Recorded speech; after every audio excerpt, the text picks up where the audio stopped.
পঞ্চম শ্রেণীর প্রাথমিক বিজ্ঞান বই থেকে পড়া হচ্ছে 12 নম্বর পৃষ্ঠা থেকে। অধ্যায় 2, অধ্যায়ের নাম হচ্ছে পরিবেশ দূষণ। এখানে বলা হচ্ছে মাটি দূষণ। মাটি দূষণ কি? যে বিভিন্ন ধরনের ক্ষতিকর বস্তু মাটিতে মেশার ফলে মাটি দূষিত হয়। কৃষিকাজে ব্যবহৃত সার ও কীটনাশক, গৃহস্থালী ও হাসপাতালের বর্জ্য, কলকারখানার বিভিন্ন রাসায়নিক পদার্থ ও তেল ইত্যাদির মাধ্যমে মাটি দূষিত হয়। মাটি দূষণের ফলে জমির উর্বরতা নষ্ট হয়, গাছপালা ও পশু পাখি মারা যায় ও তাদের বাসস্থান ধ্বংস হয়। মাটি দূষণ মানুষের স্বাস্থ্যের উপরও ক্ষতিকর প্রভাব ফেলে। দূষিত মাটিতে উৎপন্ন ফসল খাদ্য হিসাবে গ্রহণের ফলে মানুষ ক্যান্সার সহ বিভিন্ন রোগে আক্রান্ত হয়। এখন মাটি দূষণ সম্পর্কে বলা হচ্ছে, মাটি দূষণ মানে মাটিতে ক্ষতিকর কোনো বস্তু মিশে যাওয়া।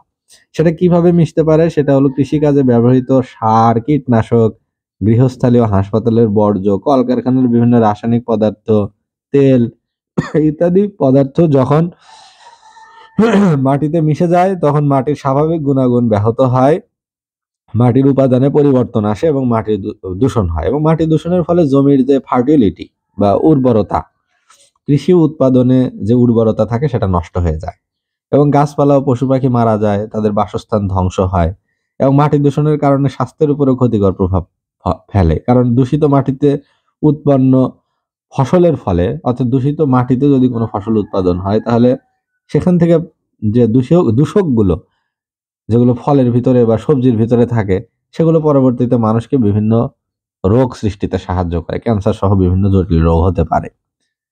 এই যেখানে দেখানো হচ্ছে ছবিতে যে মাটি দূষণের কারণ কি কি কারণ, এই যে জমিতে স্প্রে করছে, কীটনাশক স্প্রে করছে, তাহলে এই কীটনাশক কিন্তু মাটিতে পড়ে মাটির যে গুণাগুণ এটাকে কিন্তু দূষিত করবে। 4 নম্বর দূষণে বলা হচ্ছে শব্দ দূষণ বা সাউন্ড পলিউশন। তো শব্দও তো এক পর্যায়ের দূষণ। কিভাবে হয় সেটা পড়া যাক। যে শব্দ দূষণ মানুষ ও জীবজন্তুর স্বাস্থ্যের ক্ষতি সাধন করে।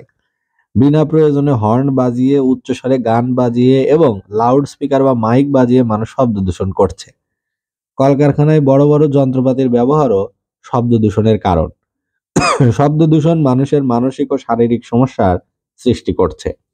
অবসন্নতা, শ্রবণ শক্তি হ্রাস, ঘুমে ব্যাঘাত সৃষ্টি, কর্মক্ষমতা হ্রাস ইত্যাদি সমস্যা শব্দ দূষণের ফলে হয়ে থাকে। আমরা যখন তখন হর্ন না বাজিয়ে এবং উচ্চ শব্দ সৃষ্টি না করে শব্দ দূষণ রোধ করতে পারি।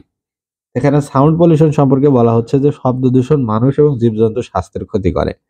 বিনা প্রয়োজনে হর্ন বাজানো, উচ্চস্বরে গান শোনা, লাউড স্পিকার, মাইক বাজানো ইত্যাদি সাধারণত শব্দ দূষণের সৃষ্টি করে।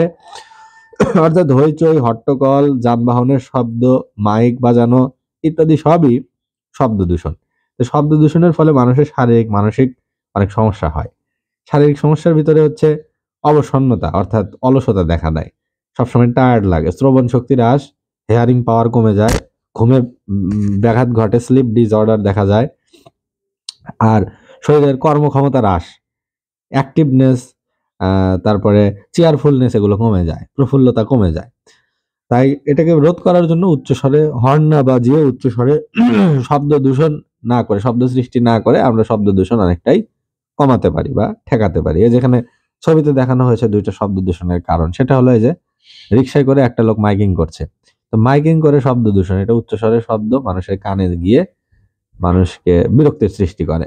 আবার এখানে দেখা যাচ্ছে বাস, তারপরে কার, তো গাড়ির হর্ন বাজে শব্দ দূষণ, পিপ পিপ করলে, হর্ন বাজালে তীব্র আওয়াজ সৃষ্টি হয় যেটা শব্দ দূষণের সৃষ্টি করে।